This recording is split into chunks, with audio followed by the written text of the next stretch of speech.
আগরতলা উমা মহেশ্বর মন্দিরে দেবী জগদ্ধাত্রী পুজোর আয়োজন। দেবী জগদ্ধাত্রীর আরাধনায় মাতল গোটা ত্রিপুরাবাসী।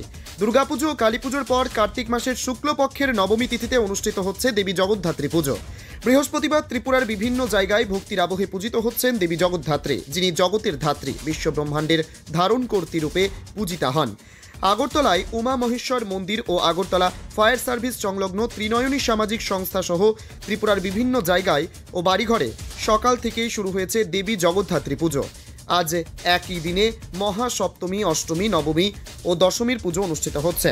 ত্রিপুরা থেকে বিক্রম কর্মকারীর report, crime press Bengal news.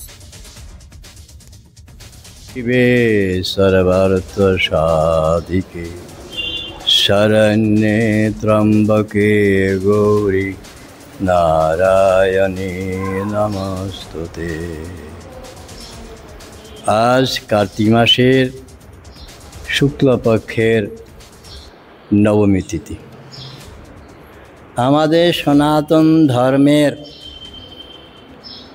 কৃষ্টি সংস্কৃতি ধারক বাহক প্রচারক ছিলেন আমাদের পূর্বপুরুষেরা, ভারতের মুনি ঋষিরা। তারা দীর্ঘকাল তপস্যা করেছেন হিমালয় গুহা কন্দরে।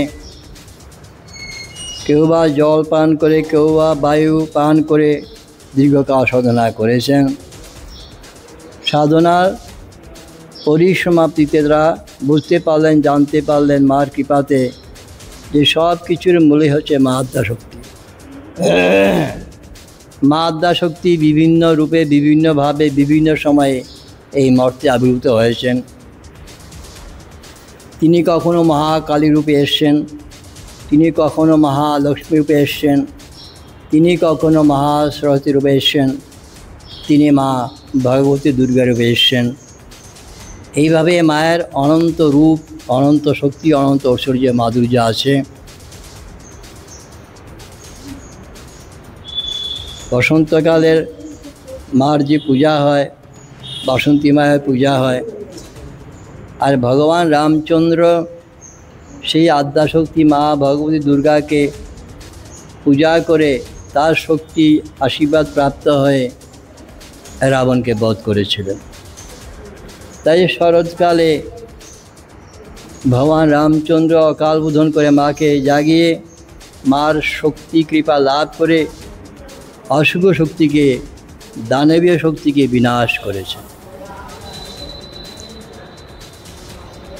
শরৎকালে দুর্গা পূজার পরেই কার্তিক মাসের শুক্লপক্ষের নবমীতে মায়ের আবার আবির্ভাব।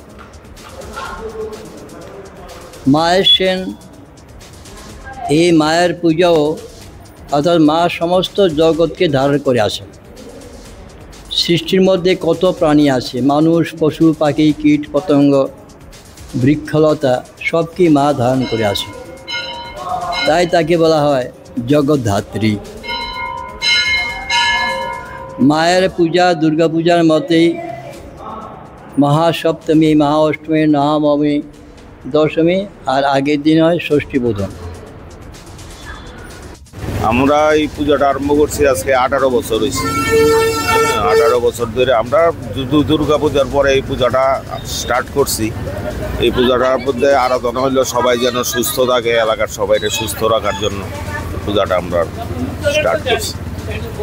প্রত্যেক বছরই এখানে ভিআইপিরা আসে সন্ধ্যার সময়, আর অঞ্জলি টঞ্জলি দেয়, সব কিছুরই ব্যবস্থা রাখি আমরা। সন্ধ্যায় অন্তত 10,000 লোকের মধ্যে প্রসাদ বিতরণ করা হয়, অন্নভোগ, পরের দিন মহাপ্রসাদ।